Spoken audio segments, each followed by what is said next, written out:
안녕하세요. 사연에 빠지다의 DJ 민영입니다. 오늘도 두 가지 사연 준비되어 있으니 끝까지 재미있게 들어주시고요. 구독과 좋아요 버튼도 눌러주세요. 그럼 오늘의 사연 함께 만나볼게요. 안녕하세요. 저는 자식들 다 장성시키고 은퇴 후 남편과 유유자적한 삶을 즐기며 살고 있는 60대 주부입니다. 그동안 두 아이들 키우랴 직장생활 병행하랴 정말 몸이 10개라도 모자랄 정도로 치열하게 살다가 아이들 모두 독립해서 나가고 퇴직하고 하고 나니 남아도는 게 시간이더라고요. 살면서 이렇게 시간이 여유로웠던 적이 없어 좀 당황스러울 정도였습니다. 쉬는 것도 하루 이틀이지 저처럼 쉼없이 움직이던 사람들은 가만히 쉬는 것도 쉬운 일이 아니더라고요. 그때 접한 게 바로 이 채널입니다. 저처럼 결혼하고 자식 키우며 겪는 일들에 대한 사연을 들려주시는 여러분 덕분에 은퇴 후 적적한 마음을 달랠 수 있었어요. 저만큼 나이 드신 분들이라면 아마 공감하시겠지만 자식이라는 게 다 키웠다고 마음 놓을 수 없는 존재 아닙니까? 특히 자녀의 결혼이라는 큰 행사를 치르면서 아이를 직장에 들여보내기 전까지 한시도 긴장을 늦출 수가 없더라고요. 큰 아이인 아들 녀석 장가 보낼 때도 그랬지만 그보다 작은 녀석인 딸아이 결혼 문제로 속 썩을 일이 많았던 저로서는 정말 가슴 졸일 일이 많았더랍니다. 결혼식장에서 도대체 이게 무슨 짓이야? 애는 어디 가고 댁만 나와서 이 게임판을 치는 거야? 남의 집 귀한 딸 못살게 들들 볶을 땐 언제고 이제 와서 댁이 뭐라고 내 딸을 찾아? 내가 당신같이 천박한 인간한테 내 딸 보낼 것 같아? 살면서 겪어온 일이 결코 적지 않다고 자부합니다만 단연코 전날만큼 제 인생에서 크게 화를 내본 적이 없습니다. 바로 딸의 결혼식 날이었죠. 마냥 행복하기만 해야 할 그날 한때 사돈이 되리라 생각했던 여자를 쥐잡듯 잡은 제 사연 한번 들어보시겠어요? 제 아이들은 아이들 어렸을 때부터 제가 직장생활을 해서 그런지 찰나기 시작하면서부터 엄마 손 거의 안 타고 자기 할 일 척척 해내는 독립적인 성향으로 자라났습니다. 엄마 입장으로서는 참 대견하기도 하고 다른 집 전업주부 엄마에 비하면 항상 해준 것이 모자란 것 같아 안쓰럽고 미안하기도 해요. 아들 녀석은 대학 입학하면서 바로 학교 근처에 자취를 시작해 독립해 나갔고요. 2살 터울인 딸아이 역시 대학 입학을 앞두고 독립하고 싶다는 의사를 밝혀왔습니다. 두 녀석 모두 독립심이 너무 강해서 예상하지 못한 일은 아니었으나 아무래도 세상의 험한 꼴을 너무 보고 살아온 나이든 엄마이다 보니 아들 독립시킬 때랑 딸아이 보낼 때랑 마음가짐이 좀 다르더라고요. 걱정이 많은 저를 보고 저희 딸은 그저 이렇게 말했습니다. 엄마 입장에서야 걱정하는 거야 알지만 솔직히 집에서 다니나 독립해서 학교 다니나 각자 바빠서 얼굴 보기 어려운 건 마찬가지인데 뭐가 그렇게 다른지 잘 모르겠어. 엄마 입장에서 할 말이 없더라고요. 딸아이 말이 틀린 게 없었거든요. 남편도 은근히 저를 부추겨 딸아이 독립을 말리고 싶은 눈치였으나 평소 신경을 많이 못 써준 대신에 아이들 의사를 더 존중해주려 노력했던 것이 저희 부부 교육관이었으므로 결국 딸아이 독립을 허락할 수밖에 없었습니다. 딸아이 말 맞다나 각자 사는 게 바빠서 그런지 아이들 독립시키고는 작정하고 불러 모으지 않는 이상 시간 맞춰 다 같이 얼굴 한번 보는 것도 쉽지 않더라고요. 아직 퇴직 전이어서 여전히 바쁘긴 하지만 두 아이 다 떠난 집에 퇴근할 때마다 괜히 마음이 휑한 기분이었습니다. 어쩐지 내 작은 아이들이 이제는 너무 멀어진 것 같은 기분이 들었죠. 아들 녀석이 직장 잡고 생활이 안정되면서 결혼 의사를 밝혀오자 정말로 내 아이들이 우리 둥지를 떠난 것이 실감이 났습니다. 만나는 사람이 있다는 건 알고 있었지만 아들이나 딸이나 본인들 연애 이야기를 주절주절 늘어놓는 편이 아니어서 상대방에 대해 아는 것이 많지는 않았습니다. 하지만 요새는 자식 결혼시키면 남이라고 생각하고 사는 게 속 편하다면서요.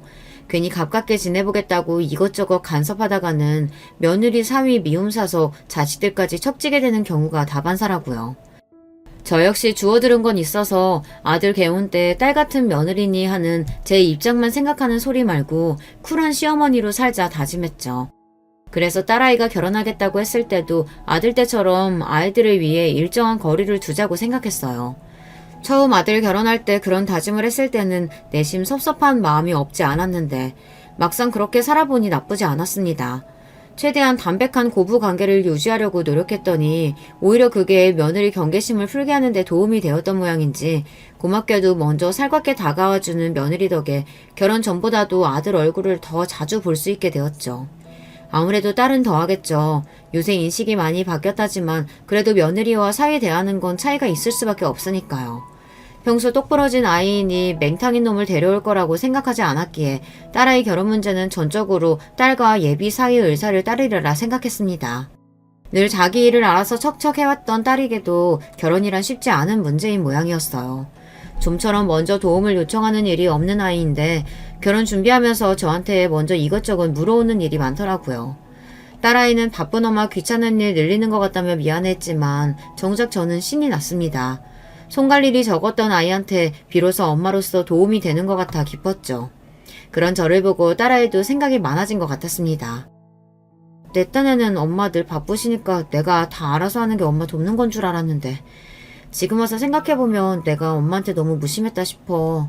다른 집 딸들은 엄마한테 그렇게 살갑게 군다고 하던데 나야 애교도 없고 엄마한테 먼저 살갑게 군 적도 없는 것 같고 시집간다고 생각하니까 엄마랑 해본 게 너무 없어서 미안하더라고. 미안해도 엄마가 미안해야지.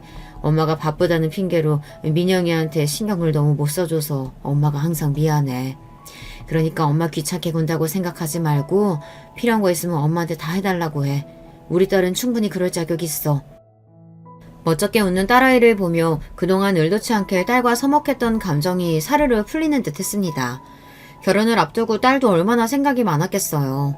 심란할 일도 많고 신경 쓸 일도 많고 그럴 때마다 저를 의지해주는 것 같아서 뿌듯했습니다.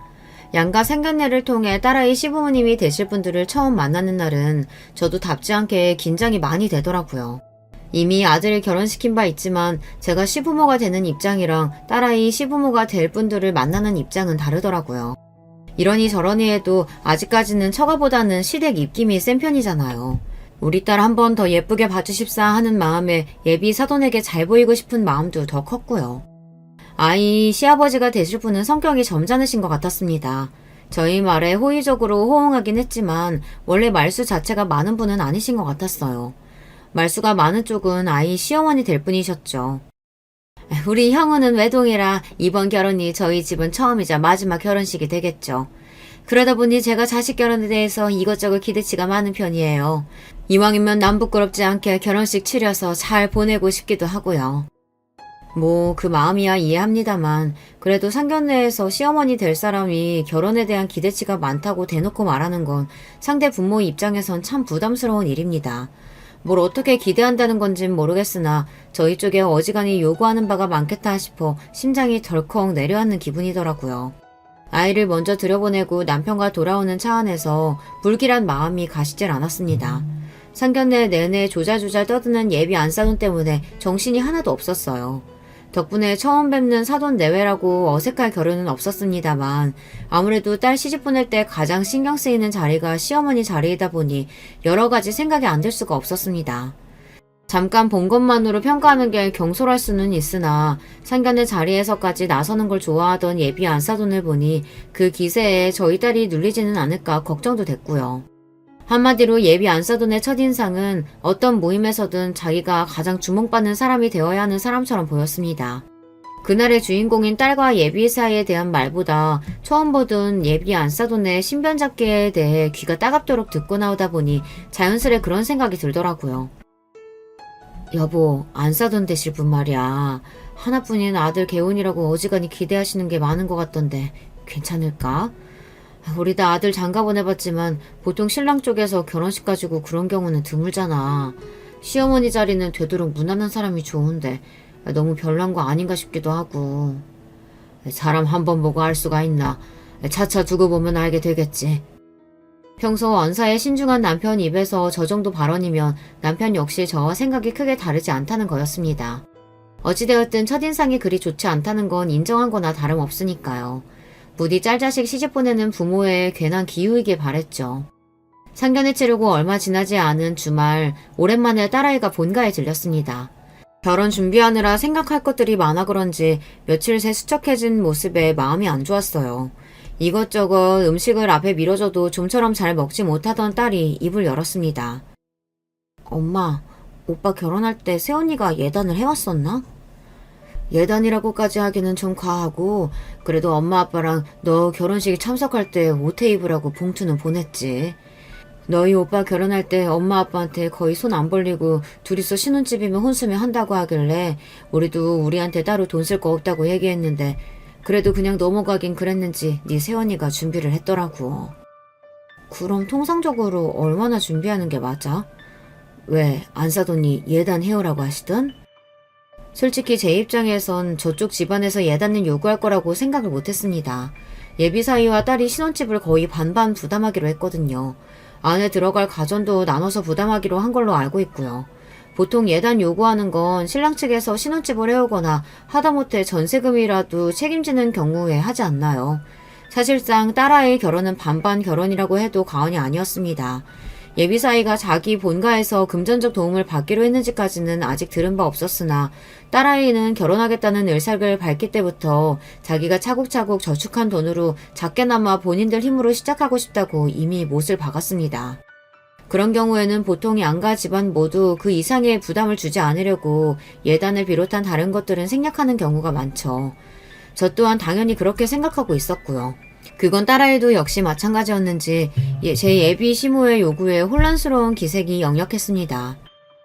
옛날이야 이불이며 살림살이 직접 마련하는 게 예단이었다지만 요새는 그렇게 하는 사람은 드물고 거의 돈봉투라고 봐야지. 엄마도 오빠 결혼 때 딱히 예단비 받지는 않아서 자세히는 몰라도 엄마 친구들 얘기 들어보니까 보통 신랑 쪽에서 집해오면 그 10분의 1선에서 예단비 받는 게 일반적이라고 하긴 하더라. 왜? 안사돈께서 따로 요구하신 예단 목록이 있어? 차라리 대놓고 그런 거라도 주시면 내가 감이라도 좀 잡겠는데 딱히 그런 건 없더라고. 그래도 우리 집안 개혼인데 집안 어르신들한테 기본적인 대접은 해야 하지 않겠느냐고 말씀만 하셔서 그게 어느 정도 수준인지 모르겠어서 난감하네. 그러게 그건 요구하는 쪽에서 어느 정도 선을 얘기해주는 게 편한데 그런데 그런 거 일일이 말하는 건 민망스럽게 생각하시는 분들도 많긴 하거든. 엄마랑 생각을 좀 해보자. 반반 결혼시키는 판에 예단 요구받았다는 딸의 말에 솔직히 심기가 편치는 않았습니다만 저쪽에서 대놓고 요구한다는데 안 하기도 참 그랬어요. 괜히 시작부터 귀한 딸 밉보이게 하고 싶진 않았으니 저희가 할 수 있는 한에서 최선을 다해서 준비해주자고 생각했습니다. 그리고 얼마 지나지 않아 딸아이가 제 예비 신랑과 웨딩드레스를 보러 가기로 했습니다. 딸애가 웨딩드레스 입은 모습이 얼마나 예쁠까 기대가 되었어요. 그러나 웨딩샵에 두 사람을 따라갈 생각은 하지 않았습니다. 처음 웨딩드레스 입은 모습을 확인하는 건 아무래도 단둘이 있는 게 좋잖아요. 저희 딸 성격이 그런 로망 챙길 만한 성격은 아니었으나 그래도 평생에 한 번 하는 결혼인데 남자라는 로망은 다 이뤄봤으면 했습니다. 그리고 그런 자리에 부모가 따라가는 것도 좀 주책 맞죠. 여러 번 입어보고 결정하기 어려워 조언을 구하면 또 몰라도 그런 자리에는 나이 든 부모보다는 친구들과 함께 가는 게 일반적이기도 하고요. 그래서 그날 일을 하면서도 딸아이가 얼른 인증샷을 보내주기만을 기다렸습니다. 그런데 분명 웨딩샵에서 피팅을 해본 다음 사진을 보내주겠다며 호언장담을 했던 딸인데 그날 퇴근할 때가 다 되도록 딸아이에게서 연락이 없었습니다. 혹시 드레스 고르다가 둘이 싸우기라도 했나 싶어 슬슬 걱정이 되던 차에 딸한테서 전화가 왔습니다. 딸, 왜 이렇게 연락이 없었어? 드레스는 잘 입어봤어? 엄마, 나 지금 집에 가도 돼? 딸아이 목소리가 착 가라앉아 있었습니다. 좀처럼 감정 기복이 심하지 않은 아이로서는 흔치 않은 일이었어요. 무슨 일이 있긴 있었구나 싶어 얼른 집으로 오라고 했죠. 오늘 드레스 피팅하는데 어머님이 오셨어. 이게 무슨 소린가 싶었습니다. 그러니까 저희 딸한테 이런 방구도 없이 제 신랑이랑 처음 드레스 보러 간 자리에 예비 안사돈이 나왔다는 거였습니다. 그 자리에 저라도 같이 있었으면 또 몰라 딸아이 입장에서 얼마나 당혹스러운 일이었겠어요. 이런 경우는 듣도 보도도 못했어요. 황당해서 저도 모르게 목소리가 높아졌습니다. 안사돈이 왜 오셨대? 김서방은 뭐라는데? 집에서 나오는데 어머님이 자기도 웨딩드레스 구경하고 싶다고 하시더라면서 모셔왔다는 거야. 나한테 한마디 상의도 없이. 분통을 터뜨리는 딸아이를 보며 저 역시 가슴이 답답해졌습니다. 아무리 남자들 생각이 여자들하고는 다르다지만 그 정도 눈치 없는 예비사위 역시 못마땅하게 느껴졌죠. 아니 그 자리에 자기 엄마만 떡하니 모셔오면 딸 입장에서는 시어머니 품평당하는 기분이 당연히 들지 않겠어요. 결혼을 앞둔 두 사람의 로맨틱한 순간을 그렇게 배려 없이 망쳐버리니 생각 없는 예비사위 모자에게 화까지 나려고 하더라고요. 자기 집은 어릴 때부터 아주 가정적이었다는 말이 그저 가족들 사이가 좋다는 말인 줄만 알았는데 보면 볼수록 그 사람 마마보이인 것 같아. 쇼핑할 때도 그렇고 옷 골라주는 것도 어머님이 해주신다는 소리 들었을 때 우리 집은 그런 분위기가 아니니까 가족 간의 사이가 좋은 집이면 저러나 보다 하고 넘어갔는데 지금 생각해보면 자기 엄마 말이라면 그저 꿈뻑 죽는 것 같아. 저 사람 매번 저런 식으로 행동하면 그때마다 나 속 터져서 어떡해 엄마? 딸아이 성격에 저렇게 터뜨릴 정도면 그간 어지간히 쌓인 게 많았다는 소리였습니다. 세상 어느 여자가 마마보이를 신랑으로 맞이하고 싶겠습니까? 저 역시 걱정이 안 될 수가 없었죠. 생각해보니 전에 예단비에 관한 이야기가 나왔을 때도 그랬어요. 자기랑 거의 같은 돈 쓰면서 같이 집해오는데 예비 사이가 막으려면 얼마든지 미리 막을 수 있는 거 아니겠습니까? 애초에 저쪽에서 저희 쪽에 당당하게 예단비 요구할 입장은 아닌데 말이죠. 어쩐지 상견례에서 예비 안 싸던 첫인상을 보고 느꼈던 불길했던 예감이 하나 둘 들어맞는 것 같아 불안해졌습니다. 저까지 생각하는 그대로 말했다간 정말로 딸아이가 불안해할 것 같아 원래 결혼 준비하면서는 생각지도 못했던 이런저런 갈등이 생기기 마련이다. 이렇게 애써 딸을 달래서 보냈습니다. 그리고 저녁에 자려고 누웠는데 도저히 잠을 잘 수가 없더라고요. 사람이 하나를 보면 열을 안다고 하지 않습니까? 결혼 전부터 며느리 될 아이에게 저리 진상을 떠는데 결혼하고 나서는 대체 어떤 상상을 뛰어넘는 일들이 벌어질까 눈앞이 아찔했습니다. 아까 딸아이가 했던 말이 계속 머릿속을 맴돌았어요. 나 입고 나온 드레스 보고 계속 만지작거리시더니 자기도 이런 거 입어봤으면 소원이 없겠다면서 자꾸 그러시는데 솔직히 나보고 뭘 어쩌라는 건지 싶더라니까. 설마 진짜 자기도 웨딩드레스 입혀달라는 소리는 아니겠지? 설마 그 정도는 아니었을 거야, 그치?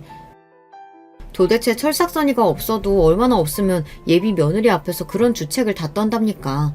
듣는 저도 낯이 화끈해지는데 저런 짓을 아무렇지도 않게 하는 예비 시모를 딸아이가 과연 감당할 수 있을까 싶어 한숨만 깊어졌습니다. 잠은 안 자고 연거푸 한숨만 쉬는 저를 보더니 결국 남편이 불을 켜고 일어나 앉았습니다. 답답한 마음에 그날 있었던 일을 말하니 당연히 남편 표정도 좋지 못했죠.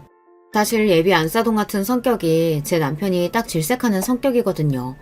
나서는 거 좋아하고 나이값 못하고 어른이 어른답지 못한 걸 거의 혐오한다고 해도 과언이 아닌 사람이니 당연히 예비 안사돈이 마음에 찰 리가 없었습니다. 아마 딸아이 시부모 될 사람이 아니었다면 지인으로도 결코 둘 일이 없는 타입이었죠. 애들 일에 너무 간섭하는 것 같아 말을 아끼려고 했는데 이쯤 되면 김서방 불러서 언지를 좀 해야 할 것 같다. 어른이라고 참고 넘어가는 것도 정도가 있지. 자기만 귀한 아들 장가 보내는 거야? 왜 우리 딸이 결혼 준비하면서 이렇게 안 해도 될 마음고생까지 해야 돼? 제 말이 그 말이었어요. 괜히 우리 딸 책 잡힐까 싶어 어지간한 건 사돈댁에 맞춰주자 했는데 계속 저런 식으로 나오면 저희라고 마냥 삼아줄 이유는 없죠. 무슨 대단한 집안에 시집 보내는 것도 아닌데 시댁이랍시고 처음부터 너무 저자세로 나갔던 게 문제였나 싶기도 했습니다. 그렇게 가족 식사 자리 초대를 빙자한 예비 사위 성토대회가 열렸습니다. 저는 남편이나 그동안 참은 말들이 많았기에 그날은 할 말은 해야겠다 싶었어요. 웨딩드레스 피팅하는 자리에 안사돈께서 오셨다지?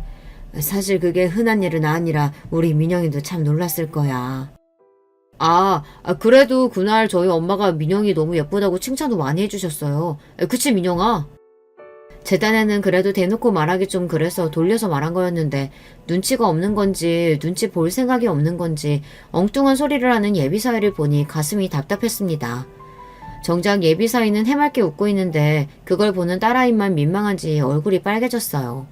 돌려 말해서 될 게 아니겠다 싶어 그냥 돌직구로 말했습니다. 사실 신부 입장에서는 결혼 앞두고 신경 써야 할 일이 참 많아. 자네가 어떻게 생각하는지 모르겠지만 안사돈께서 하시는 행동이 일반적이진 않으셔서 우리가 당황할 때가 참 많네. 대놓고 말하자 그제야 분위기를 읽은 모양인지 예비사위가 겸연쩍어 하더군요. 거의 입에 떠 먹여줘야 알아먹는 걸 보니 앞으로 결혼해서 우리 딸 속이 말이 아니겠다 싶어 머리가 지끈거렸습니다. 얘기가 나온 김에 꼭 해야 할 말도 있었어요. 그리고 예단비 말인데 솔직히 우리 입장에서는 생각을 못해서 어떻게 준비해야 할지 난감하네. 안사돈께서 요구하신 거라고 하니 어느 정도 수준으로 원하시는지라도 언지를 좀 주시면 좋을 것 같은데. 말 그대로 현금 봉투를 원하시는 건지 현물을 원하시는 건지도 알아야 준비를 하지. 이제 식 석 달도 안 남았는데.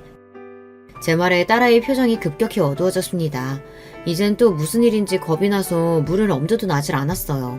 딸아이가 떨떠름한 표정으로 말했습니다. 엄마, 며칠 전에 어머님 명품백 해드렸어. 이건 처음 듣는 소리였어요. 딸아이가 웨딩샵 일로 한껏 쏟아내고 간지 며칠 되지도 않았는데 그새 또 사건이 터진 모양이었습니다. 아니, 언제? 며칠 전에 혼수 가전 보러 갔는데 어머님도 나오셨더라고. 말하는 걸 보니 이번에도 미리 얘기 안 하고 예비사이가 제 엄마를 달고 나온 모양이었습니다. 이쯤 되니 예비사이도 일부러 저러는 건가 싶을 지경이었어요. 그러니까 아들 며느리 혼수 준비한다는데 백화점까지 쫄래쫄래 쫓아와서는 그 자리에서 명품백까지 받아 챙겼다는 거잖아요. 뭐 그렇게 대단하게 내세울 거 있는 아들이라고 아들 팔아 한미천 잡기라도 할 심산이랍니까? 저도 모르게 소리쳤습니다. 그런데도 또 예단비를 요구하신다고? 제가 대놓고 말하니 예비사이가 민망해하더라고요. 제 어미가 내 딸한테 명품백 받아 챙길 때도 저렇게 민망해했을까 싶어 기가 막혔습니다. 예비사이가 저희 내외의 눈치를 보며 주절주절 변명을 늘어놓았어요. 저희 엄마가 저희 집은 자식이라곤 저 하나뿐이니까 한번 하는 거 제대로 갖춰서 해야 한다고, 안 그러면 집안 어른들한테 두고두고 욕먹는다고 하셔서요. 금액이 부담되시는 거면 저도 몰래 보탤게요. 너무 노여워 마시고 너그러이 이해해 주세요. 말끝마다 저희 엄마 아주 마마보이가 따로 없었습니다. 본인이 결혼 당사자 아닙니까? 자기는 자아가 없답니까? 이건 효자가 아니라 자기 어머니한테서 정서적으로 독립을 못한 것 같았습니다. 그리고 저희가 돈 한 푼 아쉬워 이런답니까?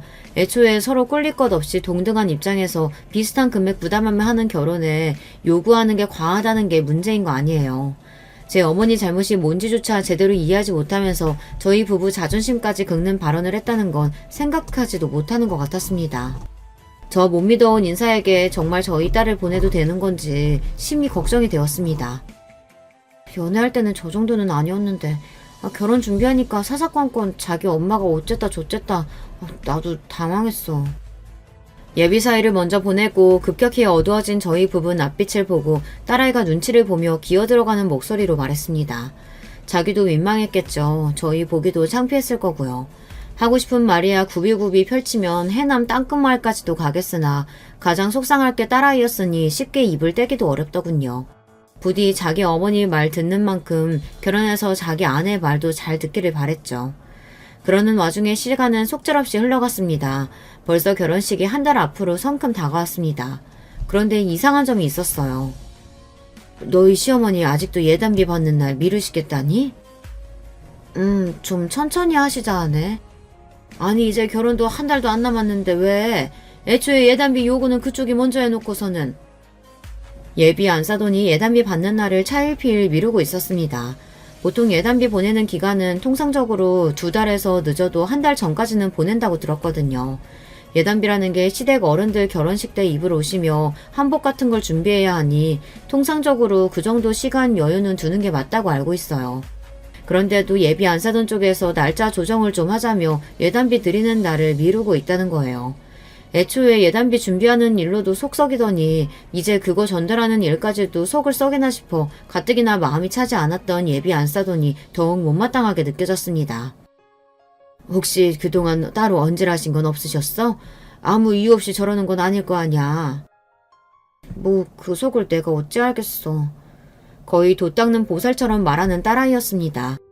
결혼 준비라는 게 누구에게나 녹록하지는 않은 일입니다만 유난히 결혼 준비를 힘들어하는 딸아이를 보니 저 모르는 데서 다른 마음고생을 하고 있는 건 아닌가 의심스러웠어요.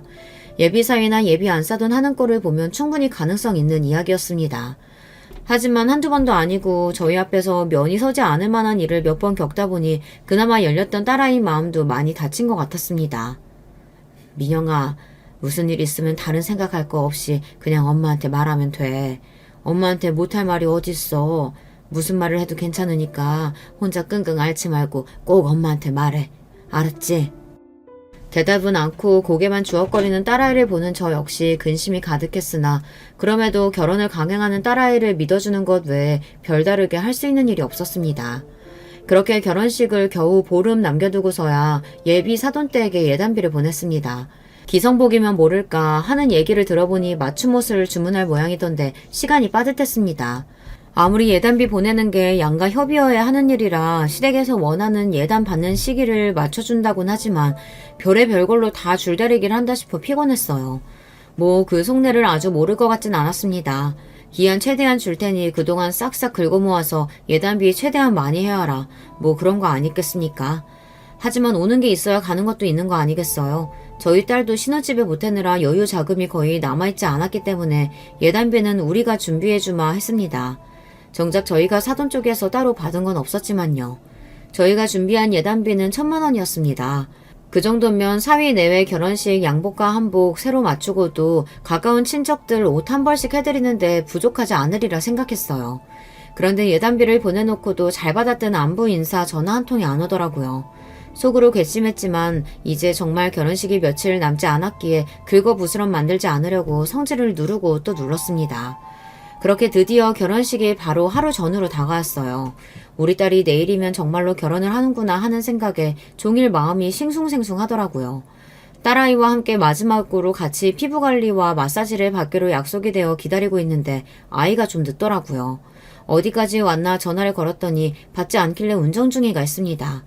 그러고 한 10분쯤 지났을까 딸아이한테서 전화가 왔습니다. 그래, 어디쯤 왔어? 엄마... 딸아이 목소리에 울음기가 잔뜩 서려 있었어요. 또 무슨 일인가 싶어 심장이 덜컥 내려앉았습니다. 민영아, 왜 그래? 무슨 일이야? 대답은 않고 엉엉 울기만 하는 딸아이 때문에 속이 시커멓게 타들어갔습니다. 아주 어릴 때가 아니고는 머리 좀 크고 나서는 좀처럼 우는 일이 없는 아이였어요. 무슨 사달이 나도 단단히 났구나 싶었습니다. 어머님이 예단비 적다면서 날 때렸어. 순식간에 피가 거꾸로 솟는 것 같았습니다. 그 미친 여편네가 기어이 내 딸을 건드렸다고 생각하니 당장에 요절을 내버리고 싶었습니다. 하지만 아이가 어지간히 놀란 모양인지 호흡까지 불안정하게 들렸습니다. 너 지금 어디야? 엄마가 갈게, 응? 그렇게 마사지샵 예약을 취소하고 딸이 있는 곳으로 달려갔어요. 딸아이 얼굴을 확인하고는 놀라 자빠질 뻔했습니다. 내일이면 세상에서 가장 어여쁜 신부가 되어 있어야 할 소중한 제 딸아이 얼굴은 맞은 쪽만 쳐다보면 누구인지 알아보기도 힘들 정도로 한쪽 뺨이 시뻘겋게 퉁퉁 부어 있었어요. 벌렁대는 심장을 겨우 진정시키고 달려가 딸아이를 꼭 안아주었습니다. 엄마... 어린아이처럼 엉엉 우는 딸아이를 품에 보듬고 감히 내 딸을 건드린 그 미친 여자를 절대 가만두지 않으리라 이를 부득부득 갈았습니다. 결혼 준비하는 내내 내 딸 마음고생을 그리 시키더니 감히 손찌검까지 해요. 이 옆에 내가 살기를 포기한 모양이다 생각했어요. 감히 누구에게 손을 댑니까? 뭐 예단비가 적어? 제 아들놈 뭐 내세울 거 있다고 신혼집 하나 제대로 못 해와서 내 딸 쌈짓돈까지 다 끌어다 쓴 주제에 어딜 선박하게 돈 타령하면서 남의 집 귀한 딸을 이렇게 함부로 대합니까? 한참을 끌어안고 토닥거려도 좀처럼 딸아이 눈물이 멈추질 않았어요. 그동안 얼마나 쌓인 게 많았으면 그렇게 눈물 없는 아이가 온몸에 물이 다 빠져나올 것처럼 우는 건지. 내 아이가 가여워 저도 눈물이 났습니다. 그렇게 한참 시간이 더 흐르고 결국 아이가 진정했어요. 그러고는 그날 사건의 전말에 대해 말해주기 시작했습니다. 사실 나 웨딩드레스 보러 간 날부터 내 드레스 탐내시더니 나 만날 때마다 본인 한복 골라달라고 하시면서 사진을 찍어 보내주시는데 난 세상에 그렇게 생긴 한복이 있는 줄도 몰랐어. 딸이 얘기한 한복은 말이 한복이지 한복인지 드레스인지 짬뽕이 되어서 국적도 알 수 없는 소위 선녀 한복이라 불리는 의상이었습니다. 순간 예전에 이른 나이에 자식 시집 보낸 친구가 열을 올리며 했던 이야기가 떠올랐죠. 내가 진짜 세상 남사스러워서 시험이라는 옆에 내가 옷도 어디서 그렇게 요란하고 천박한 걸 구해야 하는지 글쎄 그 여자가 신부인 우리 딸보다 더 튀더라니까. 아들 가진 유세 떤다고 며느리 질투하는 시애미들도 있단 소리 들었어도 그게 내 딸 시험일 거라고는 상상이나 했겠니 내가? 친한 친구 딸 결혼식이었으니 저도 참석을 했었거든요. 친구 말 맞다나 계량양복 드레스처럼 생긴 요상한 옷을 입고 하객을 맞이하는 신랑 측 어머니를 처음 보고 저도 속으로 뜨악했던 기억이 납니다. 그러니까 우리 애 예비 시모가 예단비로 구입하려고 했다는 한복이 바로 그런 한복이었다는 겁니다. 아니 누구 망신을 시키려고 작정을 했나. 결혼식의 꽃은 누가 뭐래도 신부 아닙니까. 인생에 단 하루 있는 결혼식의 주인공인 신부보다 본인이 더 주목받고 싶어서 근본 없는 옷을 사겠다고 예단비니 뭐니 하면서 사람을 이 지경으로 만들었다는 겁니까? 세상에 뭐 그런 인간이 다 있나요? 푼스떼기도 그런 푼스떼기가 없다. 한참 어린 예비 며느리 앞에 두고 경쟁이라도 하겠다는 거야? 그깟 거 뭐 얼마나 한다고 1000만 원씩이나 보낸 예단비가 적다고 내 딸을 감히 이 꼴로 만들어? 분개해서 흥분을 감추지 못하는 저를 보며 딸아이가 대답했습니다. 그거 비싸. 그러더니 제 휴대폰을 켜서 사진첩을 저한테 보여주더라고요. 세상에나 딸아이 사진첩에는 온갖 형형색색의 요란한 한복 드레스를 입고 입이 귀에 걸린 예비 안 사돈 사진이 그득했습니다. 그러니까 이 철딱선이 없는 옆에 내가 유명하다는 한복 드레스샵이란 샵에는 다 들어가며 자기가 입고 싶은 옷을 일일이 찍어 딸에게 보낸 겁니다. 나는 이 정도 수준의 옷은 입어야겠으니 그에 맞춰서 예단비 준비하라는 압박이나 마찬가지였죠. 애초에 예단비 요구했을 때부터 진상이라는 생각을 속으로 하기는 했으나 이건 정말이지 제 상식으로는 상상을 초월한 짓거리였어요. 제가 그 사진들을 보고 입을 떡 벌리고 말을 잇지 못하자 딸아이가 말을 이었습니다. 거기 가게들 다 맞춤 제작만 하는 고급샵들이야. 거기 입고 찍은 한복이 한 벌에 1000만 원이 훌쩍 넘는데요. 그래서 결국 당신이 입고 싶다는 고급 맞춤 드레스는 못 산 거지. 마지막으로 피팅한다고 나 불러놓고는 갑자기 성질을 빽 내더니 예단비라고 꼴랑 그거 보내냐고 하나 있는 아들 결혼식에 제대로 된 한복도 못 입는다면서 내 뺨을 갑자기 치는 거야. 뭐 자기 친구 누구는 아들 장가 보내면서 열쇠 3개나 받았다나. 그러니 자기 아들 결혼식 때 입을 만한 한복 한 벌 못 짓는 옷을 어디 예단비라고 보냈냐면서 날뛰고 난리를 친 거지. 정말이지 기가 막히고 코가 막힐 노릇이었습니다. 제까짓게 아들 장가 보낸다고 열쇠 3개 소리 할 만큼 대단한 아들놈 낳아놓은 줄 아는 모양이었어요. 아들 팔아 아주 공주님 행사라도 할 작정이었나 보죠. 우리 집안과 우리 귀한 딸을 얼마나 우습게 왔으면 이따위 짓을 합니까? 감히 누구한테 손을 대요. 이 꼴을 보고도 그 망할 집구석에 내 아이 보낼 생각은 쌀 한 톨만큼도 없었습니다. 당장의 파혼이었죠. 김서방은 제 어미가 너한테 이따위 짓까지 했다는 거 알아 몰라. 그 인간 바로 옆에 있었어. 딸아이 눈에 배신감이 가득했습니다. 안 봐도 당시 상황이 짐작 갔어요. 또 제 엄마 앞에서 어쩔 줄 몰라 하며 내일 당장 결혼할 제 신부 얼굴이 저 지경이 될 때까지 잠자코 두고만 보고 있었겠죠. 등신도 그런 등신 새끼가 없었습니다. 하마터면 그런 모자란 놈한테 내 귀한 딸을 보낼 뻔했다고 생각하니 등찜기를 타고 식은땀이 흘러내렸어요. 그 와중에도 딸아이 휴대폰으로 괘씸한 예비사위놈 전화가 계속해서 왔습니다. 받아서 욕이라도 한 바가지 해주려다가 목소리도 듣기 싫어서 전화기를 빼서 꺼버렸습니다. 너 그 집구석에 시집 절대 못 보낸다. 내일 결혼식은 없었던 걸로 해. 제 말에 딸아이가 고개를 푹 숙이더군요. 그러더니 이내 결심했다는 듯 말했습니다. 나도 이런 대접 받아가며 그 사람들하고 가족될 생각 없어. 그리고 이런 일이 생겨도 아무짝에도 쓸모없는 너는 뭘 믿고 평생을 함께 하겠어. 결정을 내리기까지가 쉽지 않아 그렇지 한번 마음먹으면 번복하는 일이 없는 아이였습니다. 딸아이 역시 파혼할 의지가 굳건함을 확인하자 이제 엄마로서 제가 못할 일 같은 건 아무것도 없었어요. 일단은 아이 얼굴이 말이 아닌지라 급히 병원부터 데려갔어요. 귀한 내 새끼 크면서 단 한 번도 손찌검한 일이 없이 키웠는데 웬 미친 여자 때문에 봉변을 당했다고 생각하니 손이 벌벌 떨렸습니다. 내 새끼 건드려놓고 재년이라고 무사할 줄 아느냐. 가슴속에 칼을 갈고 또 갈았습니다. 남편에게 전화해 자초지정을 설명하자 남편 역시 화를 주체하지 못하고 그 옆에 내에게 저주를 퍼부었습니다. 당장 결혼식이 내일이었기에 얼른 연락을 돌리지 않으면 저희 식구도 없는 결혼식장에 영문도 모르고 저희 손님들이 오실 판이었어요. 이야기를 들은 남편 역시 주저없이 파혼에 동의했기에 빠르게 저희 지인들에게 연락을 돌려 내일 결혼이 취소되었음을 알렸습니다.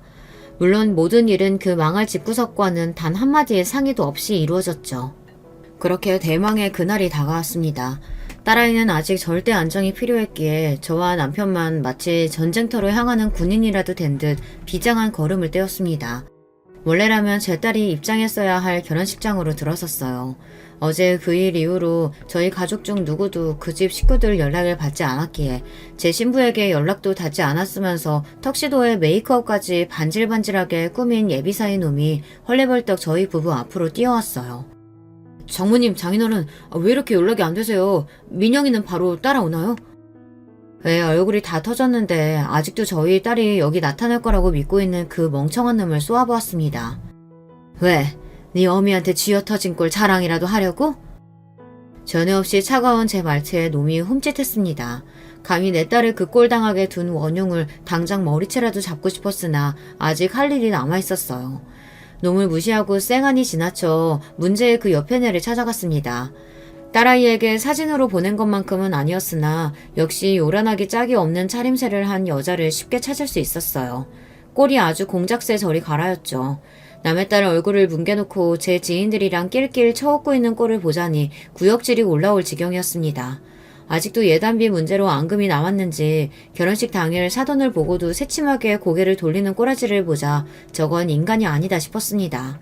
그 인간이 그러든지 말든지 저는 곧장 결혼식 단상으로 올라가 마이크를 잡았습니다. 오늘 결혼식은 없습니다. 원래대로라면 제가 신부 엄마이지만 저는 이 결혼 파토냈거든요. 제 말에 웅성거리던 식장 안이 한순간에 찬물을 끼얹은 듯 적막만이 가득했습니다. 그나마도 신부 측에는 아무도 안 남아있고 신랑 쪽만 자리가 차 있었죠.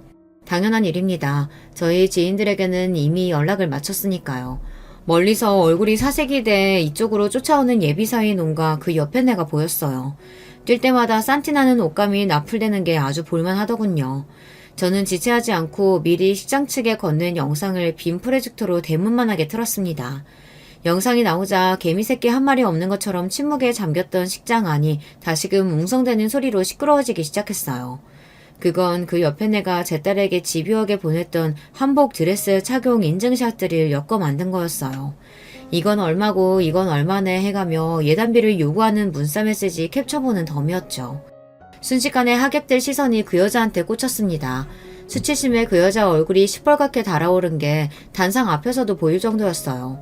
하도 정신이 빠진 것처럼 굴길래 세상에 부끄러운 거라고는 모르는 인간인 줄 알았는데 공개적으로 망신을 주니 창피하며 어쩔 줄 몰라 하는 걸 보니 그런 건 아니었던 모양입니다.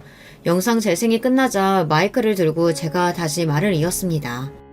파혼 사유는 신혼집이며 혼수 모두 반반으로 해놓고도 초호와 선녀 한복 씌워달라며 저희에게 예단비 요구하고 또 그 예단비가 적다면서 신부인 제 딸을 결혼식 전날 얼굴을 알아보지 못할 정도로 폭행한 저 예비 시애미 때문입니다. 자기 신부가 부당하게 얻어맞는 꼴을 보고도 곁에서 구경만 한 저 신랑이라는 놈 역시 마찬가지고요. 다들 어려운 발걸음 해주셨을 텐데 죄송하지만 그렇다고 귀한 딸 자식 저런 인간 이하의 것들한테 보낼 수야 없는 노릇 아니겠어요? 아무쪼록 이해해 주시길 바랍니다. 그러고는 단상에서 내려와 남편 곁에 섰습니다. 뭘 잘했다고 분한 얼굴로 그 여자가 제 쪽으로 쫓아왔어요. 뒤에서는 신랑 측 하객들이 그런 여자 꼴을 보며 혀를 끌끌 찼죠. 굳이 제가 뭘 더 안 해도 저 여자 못돼 처먹은 성질머리가 널리 퍼져나갈 일이었습니다. 제게 달려드는 그 옆에 내를 제 남편이 사정없이 패대기 쳤습니다. 우리 귀한 딸 손찌검한 인간인데 그 정도면 양반이었죠. 저는 식장 바닥에 철퍼덕 엎어진 그 여자 면상에다 고소장을 집어 던졌습니다. 저희 딸 폭행에 대한 고소와 파혼에 대한 책임을 묻는 손해배상 청구서였어요. 감히 너 따위 천박한 년이 내 귀한 딸한테 손찌검을 해? 내가 마음 같아서는 이 자리에서 니년 사지를 찢어도 시원치 않아. 감히 우리 애 건드린 대가 똑똑히 치르게 될 테니까 구치소 신세 질 각오해. 고소장을 집어든 여자의 손이 벌벌 떨리더군요. 자기가 벌인 짓에 대한 당연한 대가인데 이 정도도 두려워할 거면서 어떻게 그렇게 인간 말종같이 굴어댔는지 이해가 안 될 지경이었습니다. 하지만 그것도 이제 남 일이죠. 여기와 볼 일은 다 봤으니 미련 없이 남편과 함께 식장을 나섰습니다. 그런 저희 뒤를 한때 사이가 될 거라 생각했던 모자란 놈이 개새끼처럼 졸졸 따라왔습니다. 결혼식 당일에 파혼당해 혼비백산한 꼴이 된 놈이 주차장 바닥에 철썩 주저앉더니 저희한테 빌기 시작했어요. 장인어른 장모님, 제가 잘못했습니다. 저 민영이 없이 못 살아요. 제발 한 번만 용서해주세요. 저 파혼 못해요. 그 말에 순간 제 눈이 돌 뻔했습니다. 정신을 차렸을 때는 이미 제 손이 놈 얼굴을 있는 힘껏 철썩 내리친 다음이었죠. 아픈 거보다 놀라서 어안이 벙벙해진 놈 꼴을 보자 어제 내 딸도 이랬을까 싶어 다시금 가슴이 아파왔어요. 그러자 놈에 대한 분노가 더더욱 솟구쳤습니다. 너같이 모자란 놈 때문에 내 딸이 평생 한 번도 겪지 않아도 될 험한 꼴을 겪어왔는데 어디 네 놈이 파혼 한 해 만에 하고 있어. 너 같은 놈은 결혼할 자격 없어. 어디 남의 집 귀한 딸 인생 망치려고 너 같은 놈이 결혼을 해? 제 불효령에 파혼 못한다던 놈 기세가 그대로 꺾였습니다.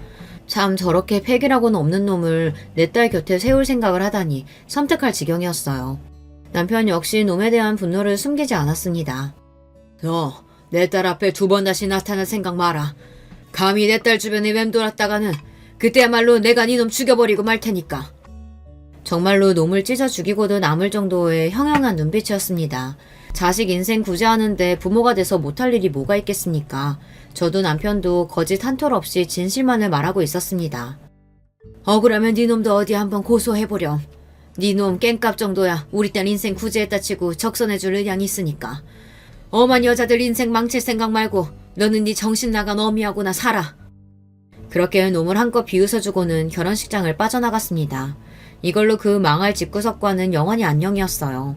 함께한 시간이 길지는 않았었지만 저희 가족 모두에게 이보다 더한 악연은 없었습니다.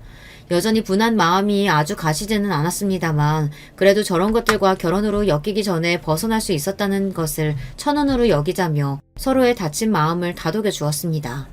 제목이 폭행죄였기 때문에 전 예비 안사도는 형사적인 처벌도 피할 수 없었습니다. 얼마나 무식하고 우악하게 힘이 센 건지 겨우 뺨 한 대 쳤는데도 애 얼굴을 그 꼴로 만들었다고 생각하니 그날 그 여자 얼굴도 못쓰게 만들고 올 걸 그랬나 했으나 제가 정말로 그랬다면 더 속상해할 게 뻔한 딸아이를 생각하니 그 정도로 대응한 것도 잘한 일이다 싶었죠. 뒤늦게 그 여자가 선처를 호소하며 고소를 취하해달라는 등 염치도 없이 저희 집 앞으로 쫓아오길 여러 차례였습니다.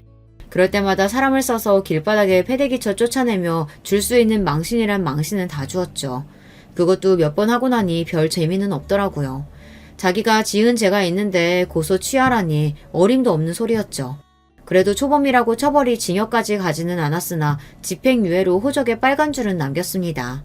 아이 치료비며 정신적 손해배상이며 결혼하느라 썼던 자금들까지 싹 다 뽑고도 남을 정도로 넉넉하게 보상을 받을 수 있었습니다.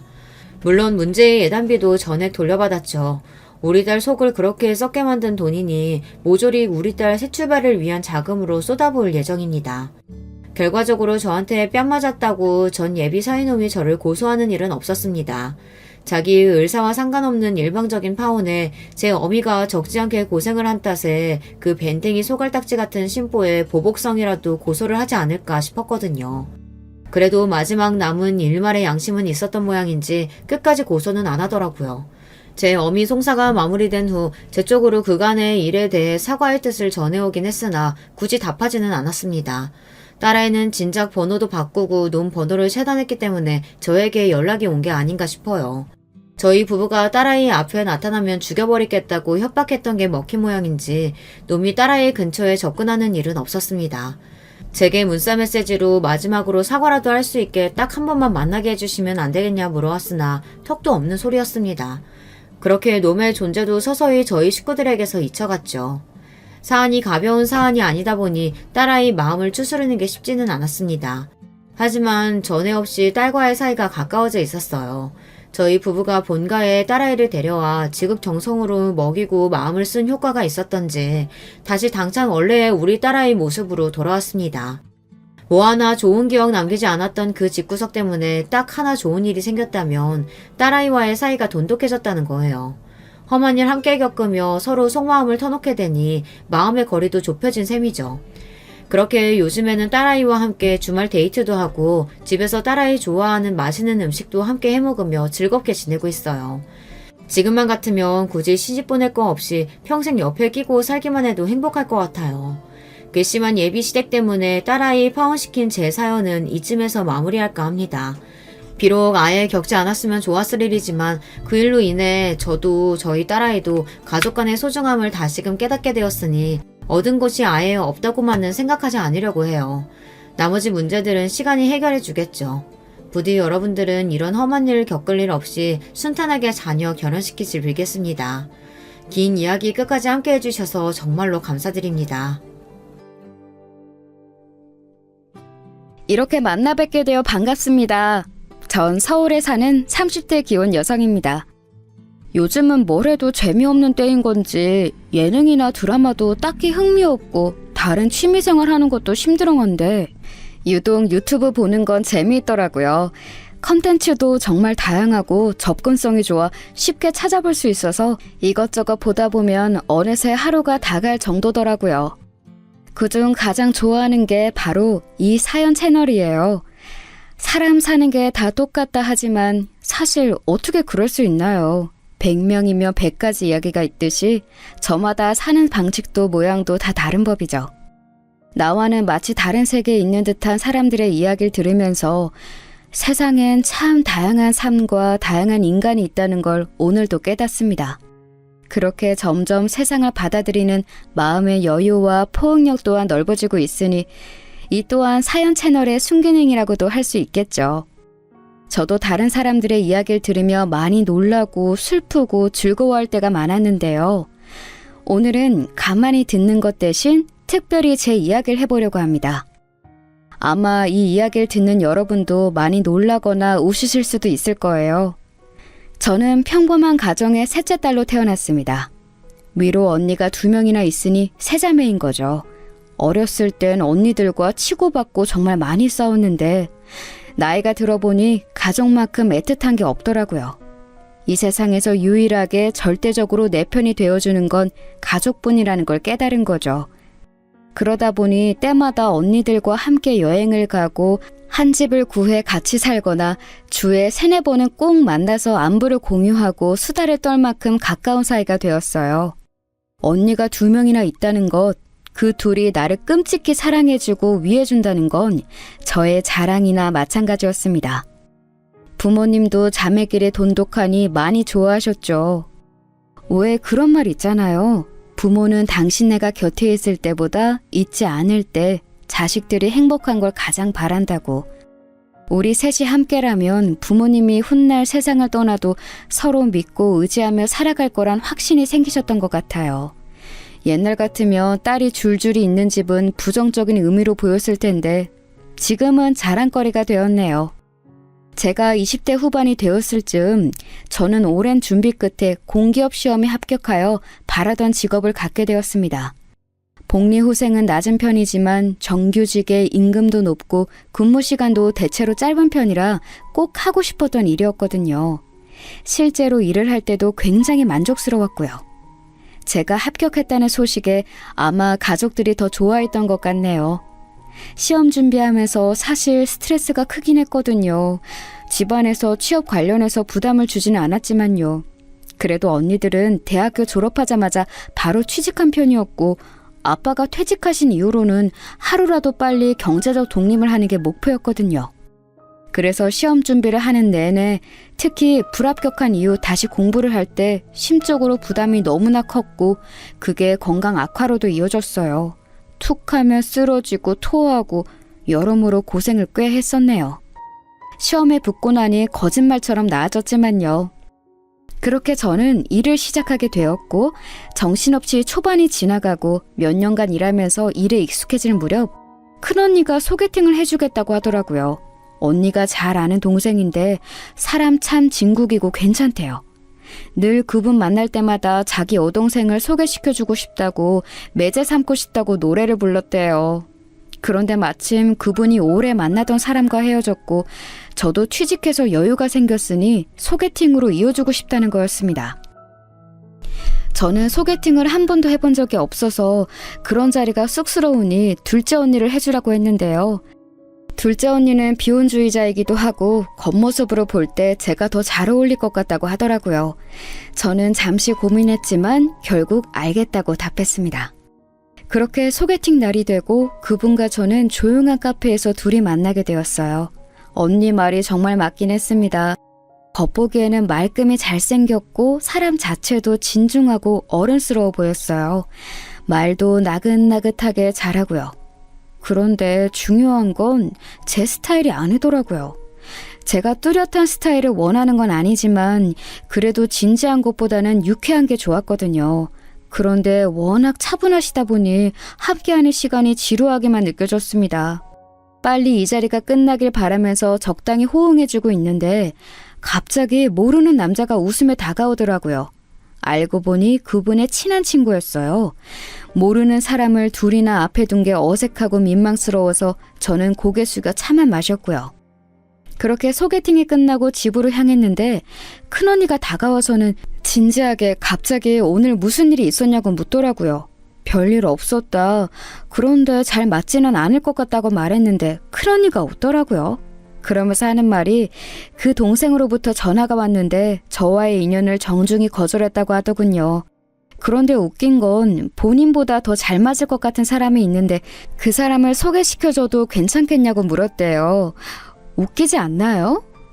그분도 저를 오늘 처음 봤는데 어떻게 더 잘 맞는 사람을 소개시켜준다는 건지.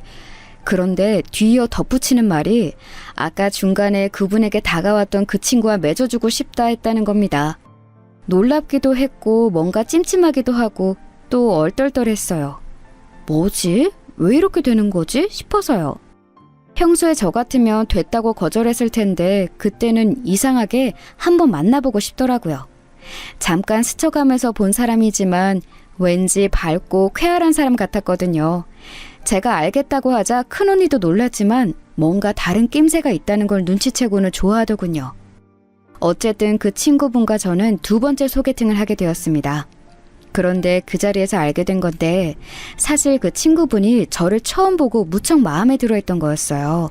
하필 소개팅 자리라고 해서 아쉽다라고 생각하면서 자신의 친구를 떠봤는데 마침 잘 안 맞는 것 같다, 잘 안 될 것 같다고 답했다는 겁니다.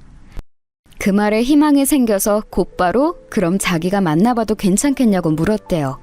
그렇게 물어본 친구분도 그걸 또 좋다고 언니한테 연락한 그 소개팅 남자분도 참 대단한 사람 같았습니다. 그렇게 요상하게 시작된 인연은 운명이었던 건지 이내 연인의 사이로 이어지게 되었습니다.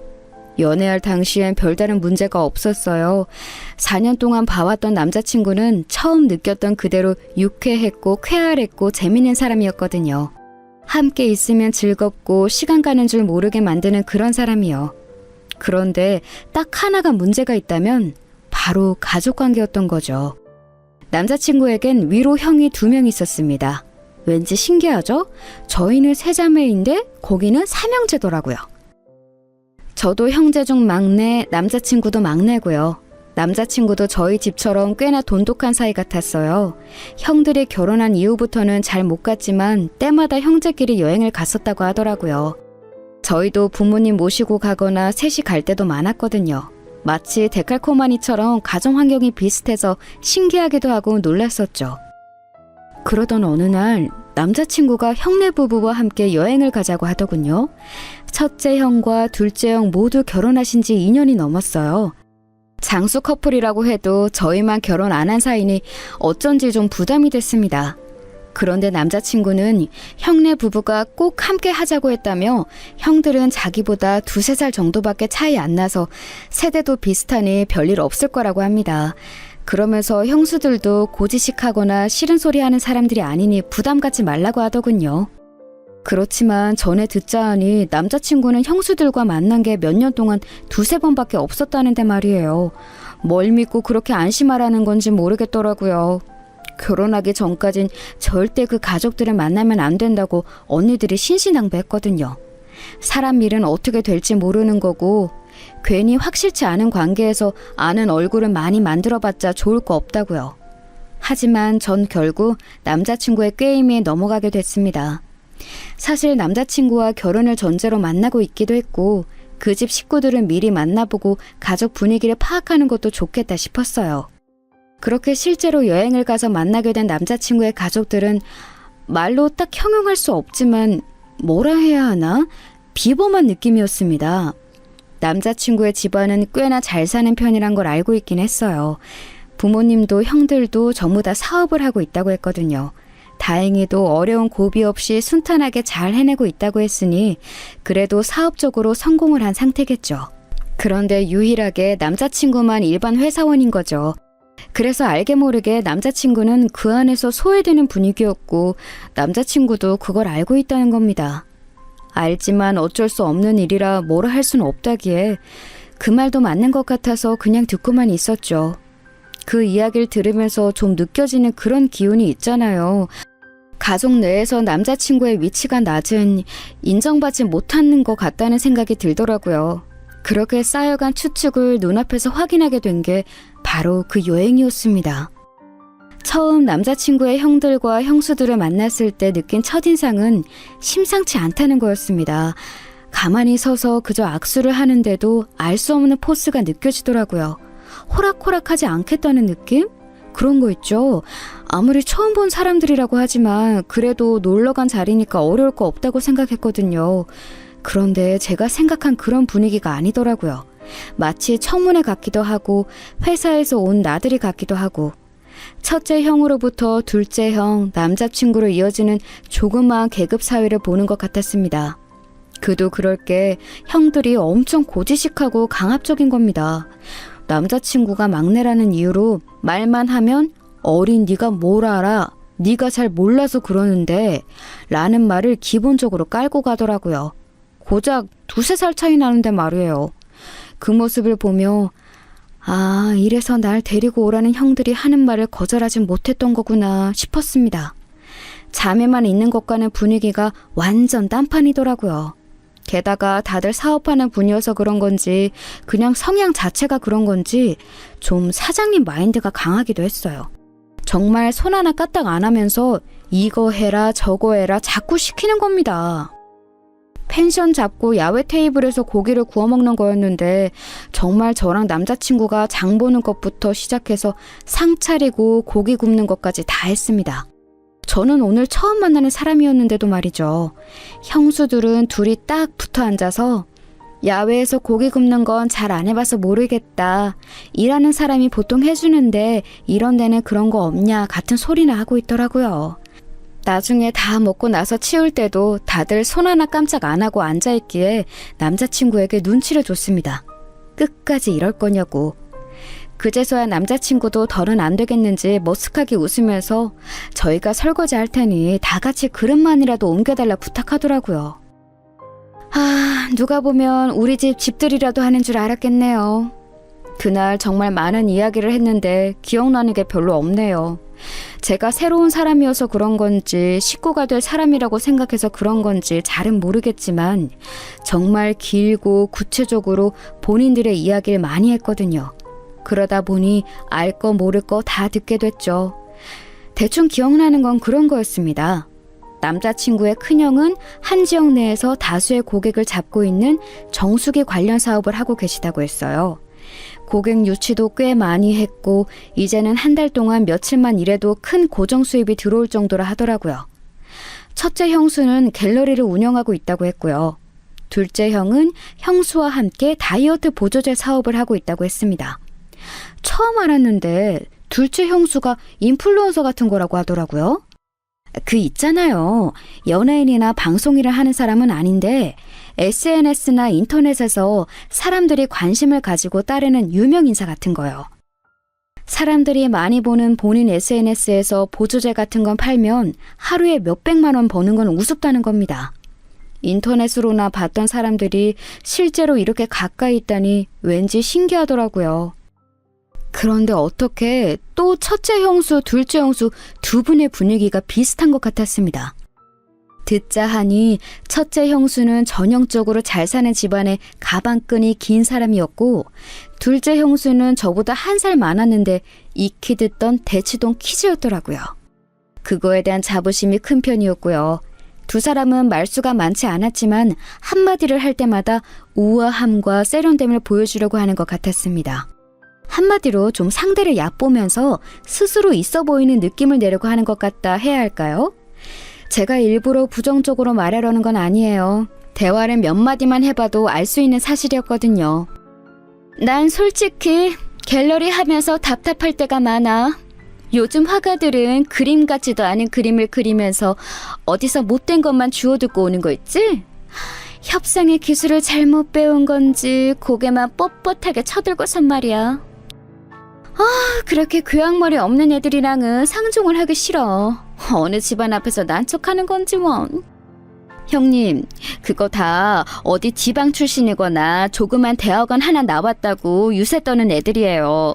어렸을 때 인성 교육이 안 됐으니까 나 살던 강남구나 서초구만 가봐도 얼마나 애들 교육에 열심인데 그렇게 배워온 애들이 나중에 가도 사람 구실하며 산다니까.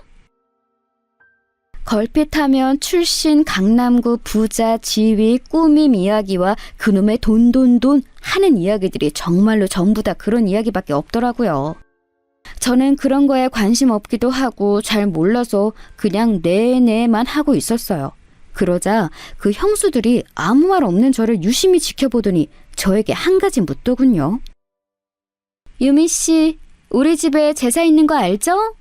요즘 같은 세상에 휴일에 놀러 가지 않고 귀찮게끔 뭔 제사를 지내나 싶지만 어머님이 그 부분에 대해선 꽤나 완강하시거든요. 지금까지는 저희도 며느리 목 다 하려고 맞춰드렸는데 유미 씨도 그런 거 괜찮나 싶어서요. 뭐 예배를 드리는 집안일 수도 있고 개인의 신념에 따라 안 할 수도 있고 뭐 결혼하면 그 집 식구가 아니라 우리 식구가 되는 거지만요. 아, 그렇구나. 저희 집은 예배로 드리긴 해요. 아직은 결혼을 이야기하는 단계까지는 아니라서 확실히는 모르겠지만 상황에 따라 어떻게 할지 조금 더 생각해 봐야겠네요. 그래도 두 분이 계셔서 많이 배우고 잘 따르면 되니까 걱정은 없겠어요. 많이 배우겠다는 게 잘못된 대답이었던 걸까요? 제가 대답을 잘못한 건지 두 분의 표정이 별로 좋지는 않더라고요. 그 후 언젠가부터 저에게 말을 걸지 않고 둘이서만 속닥거리며 이야기하기 시작했습니다. 두 분이 함께 있기에 제가 다가가서 무슨 이야기하세요? 라고 물으면 유미 씨는 잘 모르는 급의 이야기예요. 재테크 관련한 담론이거든요. 이라며 쏘아붙이는데 뭐 대단한 이야기라고 수다거리에도 급을 나누나 싶었네요. 앞에선 싸우기 싫어서 함구하고 있었지만 그날 정말 속으로 욕 많이 하게 되더라고요. 그렇게 어찌저찌 정신없이 이틀을 보내고 집으로 돌아가는 길 정말로 남자친구에게 크게 화를 냈어요. 나를 시녀 노릇하게 하려고 데려왔냐. 형들이랑 형수들이 저런 걸 알면 날 안 만나게 했어야지. 힘없다고 시키는 대로 데려간 거냐. 뭐 저런 사람들이 있냐 등등. 남자친구는 시종일관 미안하다고 사과하고요. 정말 미안해. 솔직히 말하자면 난 옛날부터 많이 참으며 살아왔고 그게 습관이 되어버렸거든. 원래부터 형들은 늘 저렇게 이기적이고 강압적인 태도였는데 그러다 보니 자연스럽게 저러면 안 된다는 걸 나조차 잊고 있었나 봐. 나한테는 어릴 때부터 높은 형들이라서 저러는 거 익숙하지만 그래도 유미 너한테는 잘할 줄 알았어. 형수들도 겉으로 좀 차갑지만 그래도 큰 형수 작은 형수 두 분이 잘 지내는 거 보면 너한테도 살갑게 대할 줄 알았고 그래서 나도 많이 놀라고 당황스럽더라. 이런 걸 보여서 정말 미안해. 화가 머리 끝까지 났지만 남자친구가 진심으로 사과하면서 사정을 설명하니 또 어느 정도는 이해가 되더라고요. 저런 집안의 막내로 크면서 얼마나 힘들었을까 하고요. 물론 그렇다고 해서 제가 겪은 수모가 사라지지는 않지만요. 집에 돌아가서 언니들한테 이틀 동안 있었던 일을 말하니 길길이 화를 냈습니다. 뭐 그런 막대 먹은 집안이 있냐면서요. 만약 결혼이라도 하면 고생길 알고 자처하는 거니까 꿈도 꾸지 말라고 하더군요. 맞아요. 아무리 엮이지 않게 조심한다고 해도 한 가족이 되는 건데 그런 사람들과 한 가족이 되는 게 저 스스로도 정말 창피할 것 같더라고요. 그래서 그날 이후로 결혼에 대한 생각은 많이 사라지게 됐어요. 그런데 저의 이런 심적 변화를 느낀 건지 그날의 사건이 너무나 미안했던 건지 남자친구가 저에게 물심양면으로 잘해주기 시작했습니다. 원래도 다정한 사람이라 잘해주긴 했거든요. 그런데 이젠 정말 떠받들 듯 잘 대해주면서 앞으로 살아가며 부족한 점을 고쳐나가겠다고 미래 이야기를 수시로 하더라고요. 사람 마음이 참 간사한 게 그게 다 어떤 부차적 의도가 있어서 그런다는 걸 머리로는 알고 있으면서도 마음으로는 또 정이 가고 고맙고 그렇더라고요. 그렇게 만남을 지속하다 보니 과거의 일은 희미해지고 지워져서 다시 또 결혼에 대한 생각이 슬그머니 들더랍니다. 남자친구가 유독 결혼에 대한 이야기를 많이 하는 편인데 그러다 보니 저도 이 사람이랑 결혼하는 게 당연한 일인 건가 싶어지더라고요. 언니들은 이 사건 이후로 남자친구에 대해서 엄청 부정적인 시선을 가졌던지라 저도 어느 순간부터 연애 이야기를 비밀로 하게 되었어요. 말하면 보나마나 안 된다고 당장 헤어지라고 할 테니까요. 그렇게 또 1년 반 가량의 시간이 흐르고 제가 30대 중반이 됐을 무렵 남자친구와 진지하게 결혼 이야기가 오갔습니다. 남자친구는 그간 제 말을 무조건적으로 따라주었고 본인 가족에 대해서도 일절 이야기한 적이 없었어요. 사람을 만날 때 중요한 게 좋아하는 것보단 싫어하는 걸 하지 않는 거라고 하잖아요. 그간의 노력을 보면서 그래도 제가 가족보다 우선인 사람은 맞구나 싶었습니다. 그 정도라면 결혼을 약속해도 괜찮을 거라 생각했어요. 그런데 생각보다 저희 가족들의 반대가 강하더라고요. 그런 집이랑 연맺어 봐서 뭐하게? 언니들이 말했지. 보나마나 고생길 열리는 집안이라고. 지금은 네가 그 사람만 보여서 정신 못 차리나 본데 결혼하고 나면 그 옆에 줄줄이 있는 가족들까지 보여. 그럼 따질 게 한두 가지가 아니라고. 특히 언니들이 완강하니 제가 정말 잘못된 결혼을 우기고 있는 건지 갑자기 의심이 되더라고요. 가족들이 반대하는 일은 하고 싶지 않기도 했고요. 그래서 이 상황을 남자친구에게 전했는데 그 사람도 어느 정도 이해가 된다고 하네요. 과거에 그런 일이 있었고 집안과 집안과의 맺음이니 생각을 안 할 수 없는 부분이라고요. 그러면서 본인이 직접 저희 언니들을 만나고 싶다고 하는 겁니다. 언니들도 그 잘난 얼굴이나 보자면서 흔쾌히 알겠다 했고 결국 넷이서 만나게 되었죠. 남자친구는 평소처럼 웃는 얼굴로 언니들을 맞이했고 자연스럽게 분위기를 풀어갔습니다. 언니들 표정은 남자친구를 잡아먹을 듯이 냉담했지만요. 그런데 남자친구가 꽤나 만반의 준비를 하고 왔더라고요. 인사말이 끝나자마자 언니들에게 무슨 종이 묶음을 하나씩 나눠주는 겁니다. 거기엔 남자친구의 신상, 가족관계, 가족들 정보, 집안 상황 등이 구체적으로 나열되어 있었어요. 이상한 사람처럼 주민번호도 적어놨더라고요. 다행히 맨 뒷자리는 안 적혀 있었지만 그걸 본 언니들도 적잖이 당황한 듯 보였습니다. 그러면서 남자친구가 하는 말이 걱정하시는 바 다 알고 있습니다. 지난번 일 때는 제가 많이 어리석고 생각이 짧아서 유미를 많이 힘들게 했지만 그 일로 인해서 저도 많이 달라지려고 노력하고 있어요. 유미와 결혼하게 된다면 우리 집안에서 절대 소외되거나 무시받는 일이 없도록 하겠습니다. 만약 그런 상황이 오면 제가 적극적으로 나서서 대신 소리 내도록 할게요. 전해드린 건 제 모든 신상 정보가 담긴 담보예요. 저도 제 이름 걸고 약속한다는 뜻입니다. 제가 유미에게 실수를 하거나 잘못을 할 때마다 하나씩 까발리셔도 돼요. 그렇게 되지 않기 위해 최선으로 잘할게요. 믿어주세요.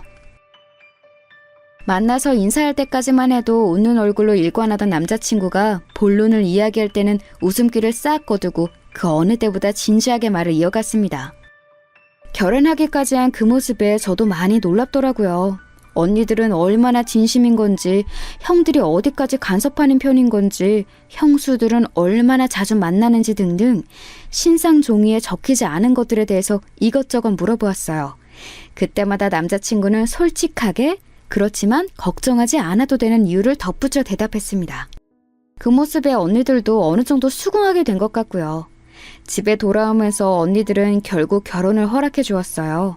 직접 만나보니 그래도 괜찮은 사람 같고 미래에 대한 생각도 뚜렷한 것 같다고요.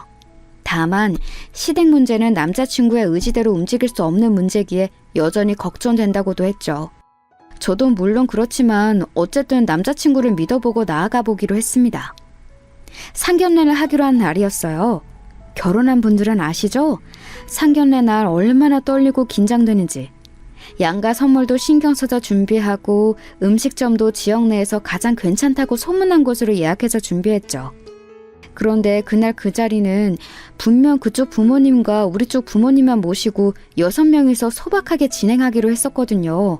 그런데 갑자기 당일 식사하고 있는 가게에 형수 2명이 마침 식사하러 왔는데 보았다며 자리에 합석하겠다는 겁니다. 어떻게 이런 우연이 있지? 오랜만이에요, 유미씨. 이렇게 된 거 같이 식사해요. 우리도 가족인데 뭐 어때? 괜찮죠, 어머님, 아버님?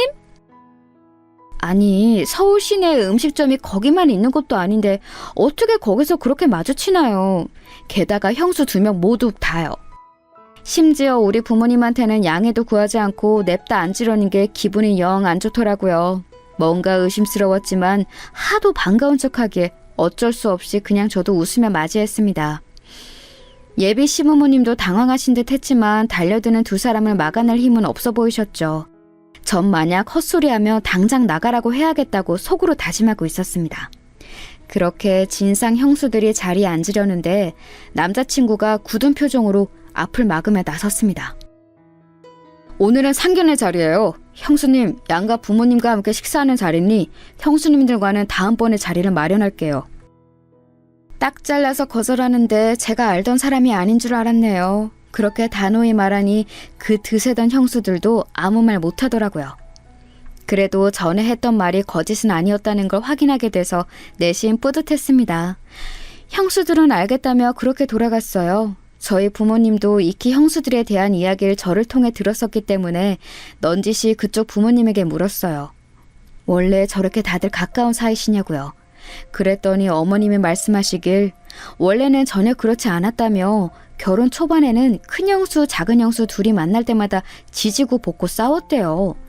큰형수는 텃세가 심하고 아랫사람을 잡으려는 군기가 너무 강해서 어머님도 혀를 내두를 정도였다는 겁니다.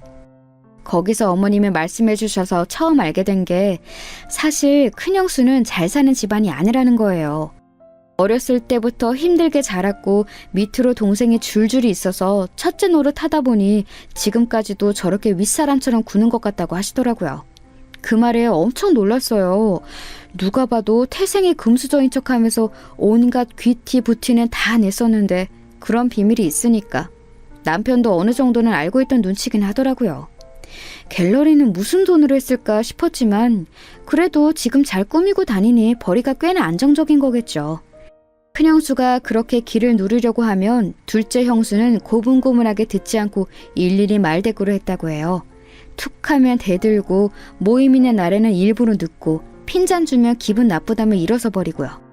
둘째 형수도 보통이 아니더라고요. 지금은 서울 근교 지역에서 사는데도 본인이 소위 대치동 키즈였다는 것에 자부심이 엄청 컸대요. 그 꼴이 보기 싫었던 건지 한 번은 첫째 형수가 둘째 형수한테 있는 척 하지 말라고 해서 대판 싸우고 그랬다 하더라고요. 그런 식으로 늘 둘이 부딪혀서 골머리를 앓았는데 말릴 방법이 없어서 그냥 두셨다고 해요. 남자친구 형들도 못 말릴 정도라고 했으니까요. 이 또한 남자친구도 모르는 이야기였는지 놀라더라고요. 그러던 어느 날 할머님 제삿날이 돼서 제사상을 차리는데 아버님이 갑자기 쓰러지셨대요. 심각한 일은 아니었지만 집에서 요양이 필요하셨던지라 어머님이 다른 일에 신경을 못 쓰시는 상황이셨나 봐요. 원래는 며느리들에게 설거지도 안 시키는 분인데 이번 한 번만 부탁하셨대요. 그래서 일을 도와주러 둘이 왔는데 엄청 하기 싫은 티를 내면서 투덜거리더랍니다. 그 모습이 섭섭하고 보기 싫어서 어머님이 한 소리 하셨는데 그때 둘이서 쑥덕거리더니 그 뒤로 화해한 건지 뭔지 갑자기 아예 둘이 딱 붙어서 다니더라는 겁니다. 아마도 시댁 욕하면서 서로 쿵짝이 맞아 친해진 것 같다고 웃으며 말씀하시는데 어쩐지 시어머님이 짠하게 보일 정도라고요. 그간 쌓인 게 많으셨던 건지 줄줄이 이야기를 하시다가 급히 갈무리 하시며 상견례 자리에서 며느리들 흉봐서 죄송하다고 사과하셨죠. 괜찮다고 말씀드리면서도 어머님이 그간 고생이 이만저만이 아니었겠다 싶었습니다. 사실 저런 며느리들이 있으면 시어머님도 그만큼 기가 셀 거라고 생각되기 마련이잖아요. 그런데 제 걱정과는 달리 오히려 굉장히 유순한 분 같더라고요. 하여튼 그렇게 둘이 마치 단짝처럼 지냈는데 알고 보니 앙숙이었다는 게 정말 웃겼습니다. 그렇게 들으니 오히려 별로 무서워하지 않아도 될 것 같아요. 그저 겉으로 보기에 허세 가득한 내실이 없는 사람들이란 걸 아니까 그냥 저도 저대로 나서도 될 것 같더라고요. 그런데 그건 제가 그 2사람을 너무 얕잡아 본 거였습니다. 이제는 손윗동서가 된 2사람, 결혼식을 올릴 때까지 그 형님들은 보지 못했어요. 남자친구가 의도적으로 자리를 피하기도 했고 저도 일이 불규칙하게 몰려서 정신이 없었거든요. 남자친구 말로는 형들이 섭섭해하면서 식전에 안 보여줄 거냐고 물었다던데 몇 번 대답 안 하니 그들도 더는 캐묻지 않았다고 하더라고요. 저번에 상견례 자리에서도 그렇고 이번에도 그렇고 아무래도 그들은 새 식구가 될 그리고 손아래 동서가 될 저에 대해 관심이 큰 것 같았습니다. 어떻게 말하면 자기의 유익한 편이 될 건지 귀찮은 적이 될 건지 판단하려고 하는 게 아닐까 싶었어요. 그런데 아무래도 제가 순순히 따를 것 같지 않으니 저를 길들이려고 하는 건지 계속 자리를 마련하려고 하더라고요. 마주해봤자 나만 피곤해지니 무조건 피하는 게 상책이라는 생각이 들었습니다. 피할 수 있을 때까지 피하는 걸로요. 그렇게 식을 치르고 어찌저찌 바쁜 신혼여행까지 다녀온 후였어요. 결혼하고 시댁에서 처음으로 다 같이 모이는 자리가 생겼습니다. 사실 정말 가기 싫었고 걱정도 태산이었거든요. 그간 피해 다녔다는 걸 그들도 알 텐데 또 뭐라고 궁시렁댈지 벌써부터 눈에 보이는 것 같아서요. 그런데 마침 너무나 시기적절하게 제가 코로나에 걸린 거예요. 아무래도 신혼여행 끝즈음에 옮은 것 같은데 모임 이틀 전날부터 증상이 나타나서 결국 식사 자리엔 저와 격리하고 있던 남편만 가게 되었죠. 핑계가 아니라 정말 아팠기 때문에 떳떳했어요. 전 물론 시댁 부모님께는 너무나 죄송스러워서 전화로 연락드린 뒤 사과드렸지만 사실은 어찌나 행복하던지 열도 많이 나고 증상 때문에 살도 쏙 빠졌는데 하나도 힘들지 않았답니다. 그 뒤로 시댁을 찾아뵈었을 땐 다행히도 시어머님과 시아버님만 계셔서 무난하게 넘어갈 수 있었죠. 하지만 영원히 피할 수 있는 일은 없네요. 가족끼리 모이는 자리는 왜 이렇게 많은 건지 식을 올린 후 그로부터 2달 뒤 할아버님 제사가 있던 겁니다. 시어머님은 듣던 대로 제사에 대해서 고집이 있는 분이셨어요. 어떠한 상황이라도 본인 손으로 꼭 준비해야 한다고 생각하셨고 정석대로 갖춰서 상을 차리려고 하셨죠. 가끔 보다 보면 제기가 엄청 많고 음식도 으리으리하게 차려질 제사상 있잖아요. 시어머님이 말씀하신 게 바로 딱 그 정도의 규모였습니다. 그걸 매번 혼자서 상을 차리셨다니 정말 대단하신 분 같았어요. 큰형님은 본인들이 그간 제사 음식 차리는 걸 도왔다고 하지만 전에 듣자 하니 그것도 딱 2번 정도였다고 하더라고요. 그것마저도 전을 해온다 해놓고 밖에서 사와서 혼났었고 나머지 하나는 작은 형님과 투덜거리다 혼났던 그때였고요. 그래도 시집와서 첫 번째로 맞이하는 제사이기도 했고 어머님께 그간 죄송한 것도 있어서 제대로 도와드려야겠다 싶었습니다. 저희 친정엄마도 음식을 잘하시고 언니들도 요리가 취미여서 음식하는 건 어깨너머로 많이 배웠었거든요. 사전에 미리 공부까지 하면서 준비했죠. 그렇게 제사를 앞둔 일주일 전날 어머님이 팔을 다치셨습니다. 운동으로 아침 수영을 다니시는데 수영센터에서 그만 넘어지셨다고 하더라고요. 오른쪽 팔꿈치부터 팔목까지 깁스를 하셨는데 그것 때문에 일주일 내내 다른 생활을 할 수 없는 상황이셨습니다. 저는 집으로 찾아뵈어 제가 직접 한 몇 가지 반찬을 전해드리기도 하고 밖에서 음식을 포장해 저녁을 챙겨드리기도 했어요. 어머님이 어찌나 고마워하시던지. 아버님은 원래 가사일에 손 하나 깜짝 안 하시는 분이라 어머님이 걱정을 많이 하셨거든요. 아주버님들이 누굴 닮았나 했더니 아버님을 닮은 거였나 봐요. 하여튼 시어머님은 제게 고마운 게 많지만 그럼에도 제사상은 차리지 않을 수 없다며 미안한 부탁을 하셨어요. 그런데 어떻게 거절할 수 있겠나요? 그런 사정 때문에 제사상은 결국 저랑 형님들이 준비하게 된 거죠. 모이기 전날 큰형님이 저에게 전화를 해 이런 말을 하셨어요. 동서, 이제야 그 바쁜 얼굴 보겠네? 동서가 안 보이는 동안 우리가 상 차리고 고생했으니까 이번엔 동서가 힘 좀 써봐. 뭐 안 돕겠다는 건 아니고 우리도 가서 이것저것 힘 보태긴 할게. 아, 작은 동서가 보는 거지? 그래도 처음으로 준비하는 제사인데 재료비 너무 아끼지 말고. 그건 뭐 어머님이랑 아버님한테 이것저것 챙겨드리며 뒤에서 혼자 애쓴 것 같던데 그런 것처럼 이것도 효도하는 마음으로 잘 준비해보자고. 잘할 수 있지? 딱 봐도 제가 시부모님 챙겨드린 걸 고가워하는 뉘앙스였습니다. 그래도 이제 곧 볼 사람인데 괜히 얼굴 붉힐 일 만들지 말아야겠다 싶어서 꾹 참으며 알겠다고 답했어요. 그렇게 제삿날이 되고 하필 남편은 급히 지방으로 출장에 잡혀서 오지 못했어요. 혼자 갈 수 있겠냐기에 그러겠다고 말했습니다. 마음에 걸려있지만 뭐 그렇다고 간다고 한 걸 이제 와서 도로 물릴 수도 없는 일이니까요. 다 사람끼리 하는 일인데 별일 있겠나 싶기도 했고요. 그렇게 저는 오전부터 장을 본 후 곧바로 올라가서 혼자 음식을 준비했습니다. 어머님은 옆에서 한쪽 팔로 일을 하시며 이것저것 지시해 주시고요. 그래도 왼손으로는 한계가 있으니 거의 제가 다 한 셈이죠. 제가 땀을 뻘뻘 흘리며 음식을 하다가 고기 냄새가 역해서 잠시 쉬는데 어머님이 다가오셔서 종이봉투를 하나 주셨습니다. 열어보니 100만 원이 들어있더라고요. 오늘 장 본 거랑 음식 해준 값이라고 하시면서요. 너무 많다고 거절해도 제가 받아야 마음이 편하다면서 억지로 떠미셨죠. 많이 서럽긴 했는데 그래도 마음이 좀 풀리긴 하더라고요. 그렇지만 형님들은 여전히 제 마음을 불편하게 했습니다. 낮쯤에는 오겠다고 했는데 오후 4시가 넘어도 모습을 보이지 않더라고요. 5시가 될 즈음에서야 두 형님들이 한 번에 오셨습니다. 아주버님들은 일 때문에 못 오셨고요. 큰형님은 일찍 올 수 있었는데 교통비가 아까워서 작은 형님 시간에 맞춰 한 차로 오느라 늦었다는 겁니다. 그게 말이라고 하는 얘긴지. 어머님도 연신 기침을 하며 불편한 기색을 보이셨지만 눈치도 안 보는 건지 오는 길에 유명 디저트 가게에 있어서 사왔다며 하하호호 둘이 아주 신났더라고요. 부엌에 잠깐 들려서 음식 다 됐네 고생했어 동서라고 저에겐 딱 한마디 했네요. 저도 좀 화가 나서 아직 절은 안 했어요. 형님이 맡아주시겠어요? 라고 말했는데 못 들은 채 하더랍니다. 그럴 거면 왜 물어본 건지. 오늘만 참자라는 생각으로 저는 그냥 제 일을 하기 위해 부엌에서 다시 음식을 준비했어요. 시어머님이 빠진 재료를 사기 위해 마트에 가신 동안 저는 전을 부칠 준비를 했어요. 형님들이 거실에서 TV를 보는 소리가 너무나 거슬렸지만 애써 신경 쓰지 않는 척했죠. 그런데 전을 부치는 기계가 저희 집 것과 달라서 어떻게 작동하는 건지 모르겠더라고요. 그래서 엉성하게 우선 사용하고 있었는데 순간 선이 빠진 줄 알고 뒤집어 봤다가 뜨거운 판에 다리를 데이고 말았습니다. 기계는 열이 가장 고온으로 되어 있었고 이미 충분히 예열된 상태였어요. 얼마나 뜨거웠으면 다리가 데이고 있는데도 고통이 느껴지지 않아서 대략 10초가 넘도록 데고 있었대요.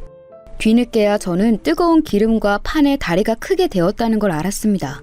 순간 감각과 고통이 극대화돼서 아무 생각도 안 났어요. 화상자리는 까맣게 부풀어 올랐고 그 주위로 살이 붉게 올라왔습니다. 그제서야 제가 악 하고 소리를 질렀는데 형님들은 저를 보는 둥 마는 둥 하더라고요. 핸드폰이 어디 있는지 보이지도 않고 걷기도 어려웠던 저는 급히 형님을 불렀습니다. 형님, 저 화상을 입었는데 상태가 너무 안 좋아요. 119에 연락 좀 해주세요. 크게 되었으니까 빨리 좀 부탁드려요. 라고 말했습니다. 그러자 큰형님과 작은형님이 저를 힐끗 보더니 이러는 겁니다. 그러게 조심 좀 하지. 칠실 맞기는. 혼자 음식한다고 유세 떨 때부터 알아봤어. 그러니까 화상이 뭐 대수라고 119까지 불러. 그냥 찬물로 좀 닦아내면 되지. 곱게 자란 것도 아니면서 왜 유난이야? 지금 이게 장난처럼 보이세요? 사람이 다쳤다고요.